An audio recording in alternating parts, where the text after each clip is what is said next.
Hi friends, అందరికీ నమస్కారం. Welcome to my channel. Friends, ఇప్పుడే అందిన వార్త, విద్యార్థులకు శుభవార్త. దసరా సెలవులు ప్రకటించిన ప్రభుత్వం. దీనికి సంబంధించిన కంప్లీట్ డీటెయిల్స్ అయితే వీడియోలో చెప్పడం జరిగింది. ఫ్రెండ్స్, వీడియోని పూర్తిగా చూడండి. అలాగే తప్పకుండా లైక్ చేసి ఛానల్ అయితే సబ్స్క్రైబ్ చేసుకోండి. ఫ్రెండ్స్, సబ్స్క్రైబ్ చేసుకోవడం వల్ల ప్రభుత్వం నుంచి వచ్చే ముఖ్యమైన అప్డేట్స్ అన్ని కూడా ముందుగానే మీకు తెలియజేయడం జరుగుతుంది. ఇంక లేట్ చేయకుండా వివరాల్లోకి అయితే వెళ్ళిపోదాము. ఏపీలో ప్రభుత్వం ప్రైవేటు పాఠశాలలకు దసరా సందర్భంగా సెలవులను ప్రకటిస్తూ ప్రభుత్వం ఇవాళ ఉత్తర్వులు జారీ చేసింది. ఇప్పటికే విద్యా సంవత్సరం కొనసాగుతున్న నేపథ్యంలో మధ్యలో దసరా సెలవులకు అకాడమిక్ క్యాలెండర్ ప్రకారం సెలవులు ఖరారు చేస్తూ ఆదేశాలు ఇచ్చింది. దీంతో విద్యార్థులకు ఈ ఏడాది దసరా సెలవుల తేదీలను అధికారులు ప్రకటించారు.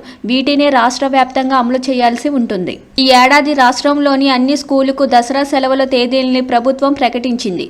వచ్చే నెల 3 నుంచి 14 వరకు పాఠశాలలకు దసరా సందర్భంగా సెలవులు ప్రకటిస్తూ ఉత్తర్వులు జారీ అయ్యాయి. వచ్చే నెల 15 తిరిగి స్కూలు ప్రారంభమవుతాయని ఏపీ సర్కారు ఉత్తర్వుల్లో పేర్కొంది. అంటే ఈసారి మొత్తం 12 రోజుల పాటు విద్యార్థులకు దసరా సెలవులు లభించనున్నాయి. రాష్ట్రంలో తాజాగా అధికారంలోకి వచ్చిన కూటమి ప్రభుత్వం అకాడమిక్ క్యాలెండర్ను ప్రకటించింది. దీని ప్రకారం దసరాతో పాటు సంక్రాంతి, ఇతర సెలవులను ముందుగానే నిర్ధారించారు. వీటి ప్రకారమే ఇప్పుడు సెలవులను ప్రకటిస్తున్నారు.